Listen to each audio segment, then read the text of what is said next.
Okay, so can we start? Sure.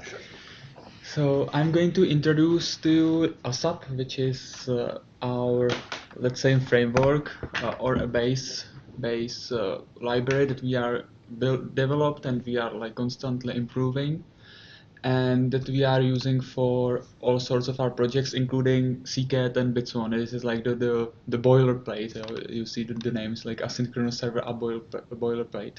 As the name says, it is mainly used for creating servers, web servers, but it can be any other sort of application in asynchronous world. Okay. So, and it is built on top on asyncio, which is native asynchronous library for Python, and we can like utilize all the services, so the concept of the loop, concept of async, def, and so on.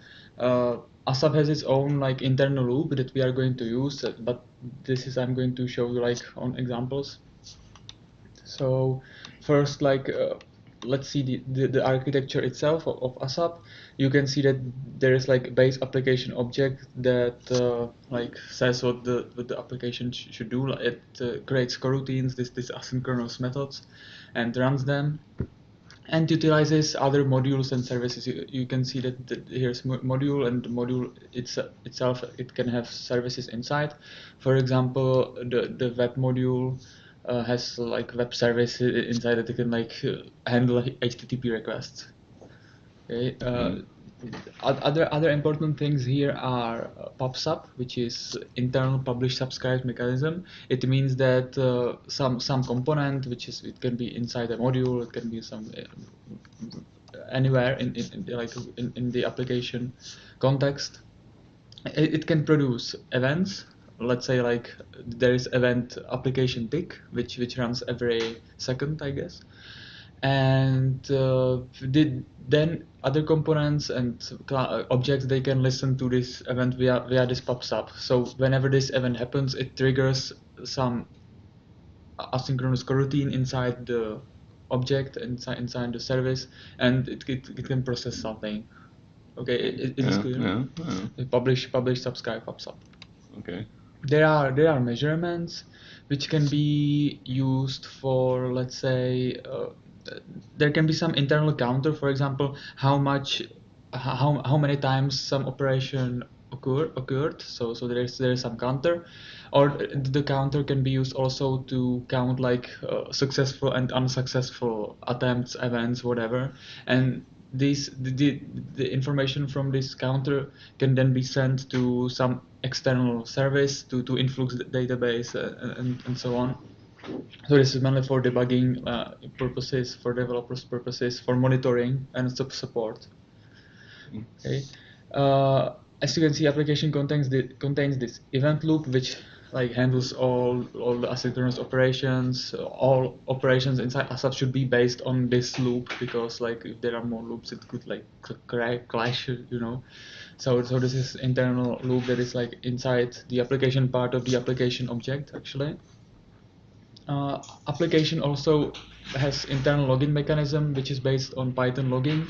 It utilizes all those concepts like info, warning, error, and so on. And it creates like custom lines. For example, it shows in which file it happened at what time, so you don't have to like write all those things again. You just simply say like logging warn, and it will print the line. And it can also save it to file. It can send it via our product that is called logman, which means that it sends it to some rabbit and MQ, and then to our internal Elasticsearch, when we can like see the logs and analyze them. Cool. The same applies for config, which is also like Python native, but also extended by ASAP. In config, there is this hierarchy of or priority of what config will be used, because for example, there may be multiple configs for one line, for one attribute inside let's say an object.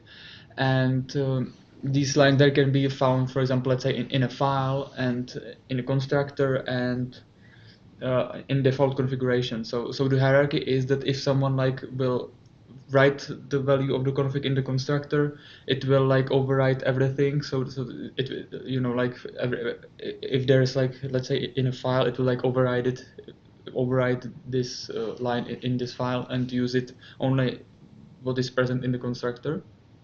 Then then it would, if there is no information in the constructor, it will use it from the file, and if there is no file or no attribute in the file, it will use the default configuration that is specified in the application. So there is this hierarchy of configurations. Okay. So, and it's ASAP is open source. You can use it in any of your project. So, and contribute to it. It's important. You will probably contribute to it because you will find some mistakes there and errors. So this is like the brief introduction, and we can like dive deeper into some of these components. I would first suggest to go into the application, how it works, into the application object. I'm opening the project. Okay. Yes, second.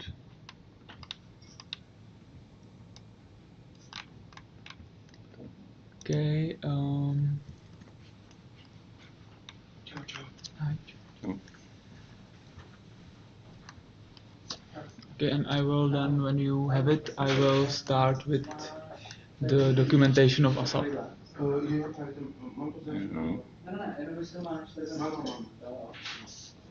which is available on read-the-docs.io.